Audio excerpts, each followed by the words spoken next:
అది వెంకటాపురం అనే చిన్న గ్రామం.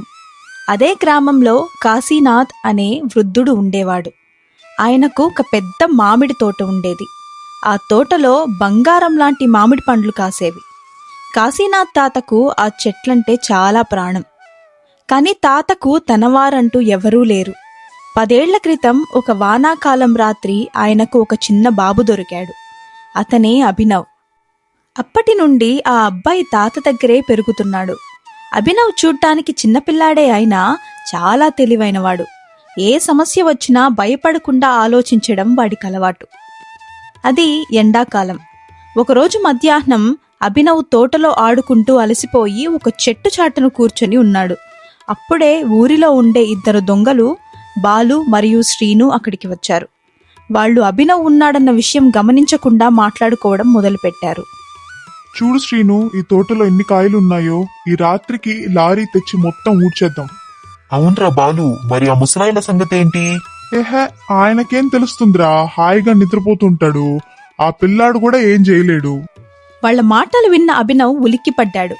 కాని పరుగెత్తి బయటపడితే వాళ్లు పట్టుకుంటారని భయపడి వాళ్లు వెళ్లిపోయే వరకు అక్కడే దాక్కున్నాడు.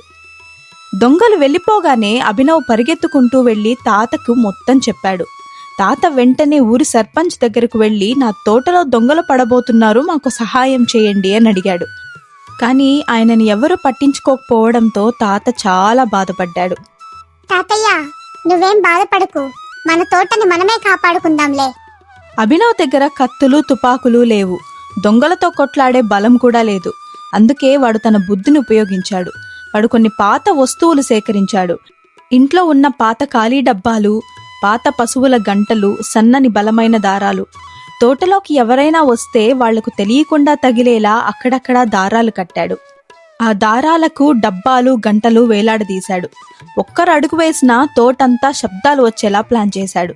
అలాగే దొంగలు పరిగెత్తే దారిలో చిన్న చిన్న గోతులు తవ్వి వాటి మీద ఆకులు కూడా కప్పాడు. అలా రాత్రి సమయం రానే వచ్చింది. ఊరంతా గాఢ నిద్రలో ఉంది. అర్ధరాత్రి దాటాక ఆ దొంగలిద్దరూ గోడ దూకి లోపలికి వచ్చారు. వాళ్ళు నెమ్మదిగా ఒక చెట్టు దగ్గరికి వెళ్లగానే శ్రీను కాలికి దారాలు తగిలి వెంటనే ఆ డబ్బాలు, గంటలు మోగాయి. దొంగలు హడలిపోయారు. అదే సమయంలో అభినవ్ ఒక పెద్ద డబ్బాను కొడుతూ గొంతు మార్చి పోలీసుల్లాగా మాట్లాడాడు. అలా ఆ దొంగలిద్దరూ నిజంగానే పోలీసులు వచ్చారనుకొని భయంతో వెనక్కి పరిగెట్టారు. అలా పరిగెడుతూ అభినవ్ కట్టిన దారాలకి కాలు తగిలి పడిపోయారు. ఈ శబ్దాలు విన్న గ్రామస్తులందరూ పరిగెత్తుకుంటూ వచ్చారు. దొంగలు దొరికిపోయారు. తెల్లారాక ఊరి జనం అభినవ్ని చూసి చాలా ఆశ్చర్యపోయారు. ఒక చిన్న పిల్లవాడు ఎంత తెలివిగా ఆలోచించాడో అని మెచ్చుకున్నారు.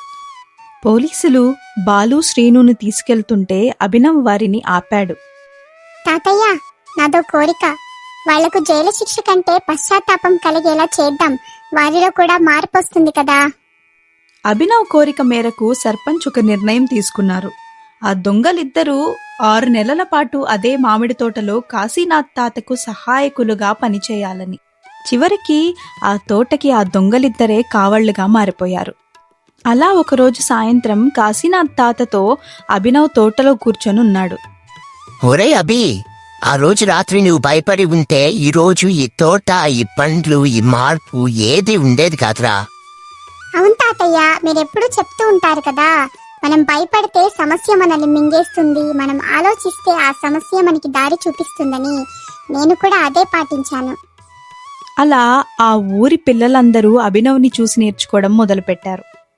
మీకు కనుక ఈ కథ నచ్చినట్లయితే లైక్ చేయండి, షేర్ చేయండి. మన ఛానల్ని ఫస్ట్ టైం చూస్తున్నట్లయితే సబ్స్క్రైబ్ చేసుకోవడం మర్చిపోకండి. Thank you very much for watching.